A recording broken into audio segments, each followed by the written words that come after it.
महागठबंधन की बैठक संपन्न हुई और जिस तरह से बैठक में एक ओर कृष्णा लाल को और दूसरी ओर मुकेश सहनी को तेजस्वी यादव ने बिठाया, उससे ये साफ जाहिर हो गया कि ये दोनों उनके आगामी चुनाव में मुख्य घटक रहेंगे। इसके अलावा सीपीआई, सीपीएम और माले भी हैं। लेकिन जिस प्रकार से तेजस्वी यादव चाहते थे कि इस मीटिंग का कोई एक ऐसा उपाय निकले जिससे कि हम सीएम कैंडिडेट हमको घोषित कर दिया जाए, वो तो नहीं हुआ। लेकिन उनको कोऑर्डिनेशन कमेटी का चेयरमैन जरूर बना दिया गया, यानी कि उनका सारा निर्णय लेने की जो क्षमता होगी, मतलब पावर जो होगा वो तेजस्वी यादव के पास होगा। घटक दल से जो भी बात करेंगे वो तेजस्वी यादव बात करेंगे। वहीं कांग्रेस ने भी जब तेजस्वी यादव दिल्ली गए थे तो कांग्रेस ने तेजस्वी यादव को दो टूक कह दिया था कि अब आपकी बात दिल्ली में नहीं होगी, अब आपकी जो भी बात होगी वो कृष्णा अल्लावरू से होगी और बिहार में होगी। तो इससे तेजस्वी यादव को लग गया था कि जिस बात के लिए हम दिल्ली आए वो मेरा पूरा नहीं हुआ। और जब मीडिया ने उनसे पूछा था तो इसीलिए उन्होंने मीडिया को कहा था कि यह कोई मुद्दा नहीं है, आप लोगों को टेंशन लेने की आवश्यकता नहीं है। अब आप देखिए प्रशांत किशोर भी इस चीज में हाथ कैसे सेक रहे हैं कि मतलब तेजस्वी यादव को अगर सीएम कैंडिडेट नहीं बनाया गया, कांग्रेस ने नहीं बनाया है, तो प्रशांत किशोर का कहना है कि वो कभी कांग्रेस उनको चुनाव से पहले बनाएगी भी नहीं।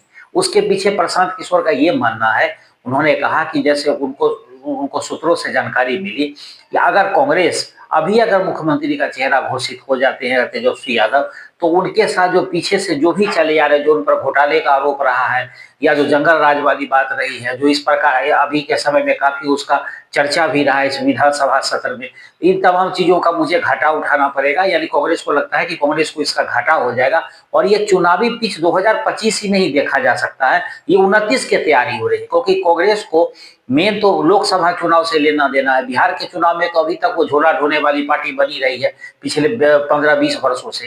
तो उसको लगता है कि अगर हम अभी अगर तेजस्वी यादव को अगर मेन फेस बना देते हैं, सीएम फेस घोषित करके चुनाव लड़ते हैं और किसी प्रकार की उसमें अगर बैकफुट पर जाना पड़े या चुनाव में हार होती है तो फिर से दोबारा वापसी संभव नहीं हो पाएगी। इसीलिए वो सीएम कैंडिडेट के रूप में घोषित नहीं करना चाहते हैं। और तेजस्वी यादव इसलिए बेचैन है कि तेजस्वी यादव को लगता है कि अगर कांग्रेस मुझे अभी सीएम फेस या सीपीआई, सीपीएम वाली अगर मुझे अभी से अगर अगर मुझे अभी सीएम फेस नहीं तय करेगी, नहीं घोषित करती है, तो हो सकता है कि चुनाव के बाद अगर गठबंधन बहुमत में आ जाए, तो बहुमत में आने के बाद अगर कांग्रेस ने कहा कि अगर कोई दलित को हम सीएम बनाना चाहते हैं या किसी माइनॉरिटी से अगर सीएम बनाना चाहते हैं, तो उस समय तेजस्वी यादव का सपना अधूरा रह जाएगा। यही प्रशांत किशोर का कहना है कि कांग्रेस यही चाहती है कि सीएम फेस के नाम पर अभी तेजस्वी यादव को घुमाया फिराया जाए और बाद में जब चुनाव खत्म हो जाए तो जो उनकी कह रहे हैं, जो आरक्षण की बात कर रहे हैं वो, कि जिस प्रकार आरक्षण के मुद्दे को लेकर के वो घूम रहे हैं और तेजस्वी यादव को उन्होंने झुझोना पकड़ाया हुआ है,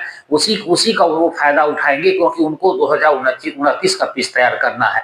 अब आप देखिए कमोबेश यही स्थिति एनडीए में भी है। जिस तरह से एनडीए में नीतीश कुमार को के नेतृत्व में चुनाव लड़ने की बात हो रही है, वैसे बीजेपी के दो नेता जाकर के नित्यानंद राय और सम्राट चौधरी ने नीतीश कुमार को सफाई भी दी कि नायब सैनी के बयान के बाद कि नहीं सीएम उम्मीदवार आप, सीएम आप हैं, आप रहेंगे, पहले भी थे, आप हैं और रहेंगे। तो ये वाली स्थिति हो गई है। लेकिन वहां भी उनको, नीतीश कुमार को अभी भी लगता है कि काश कि हो सकता है कि मेरे साथ कहीं कोई धोखा ना हो जाए, महाराष्ट्र वाली कोई घटना हमारे साथ ना हो जाए।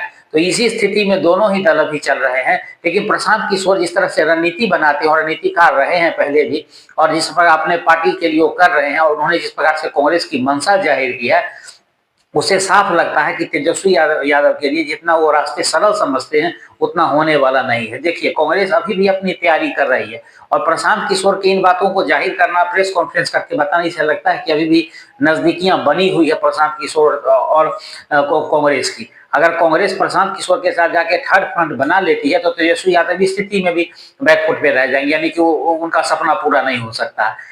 अगर तेजस्वी यादव को कांग्रेस सीएम घोषित करके चुनाव नहीं लड़ती है और चुनाव के बाद सीएम बनाने की बात अगर होगी, तो उस स्थिति में तेजस्वी यादव का सपना पूरा होता नहीं दिखाई देता है।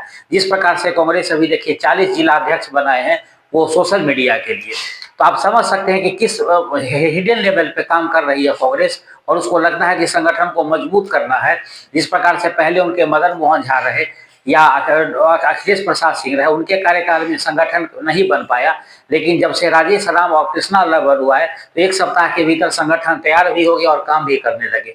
वही कन्हैया कुमार भी बार बार प्रशांत किशोर को लेकर के सॉफ्ट कॉर्नर दिखा चुके हैं, पप्पू यादव भी बोल चुके हैं। तो इससे साफ जाहिर होता है कि तेजस्वी यादव का डर कहीं ना कहीं जायज है। जो आगामी चुनाव में अब तो पता ही चल जाएगा कि किस प्रकार से होने वाला है, क्या मुद्दा होगा। लेकिन जो तेजस्वी यादव को जो लगता है कि कांग्रेस उनके साथ कोई छलावा कर सकती है, क्या वो डर सही में है?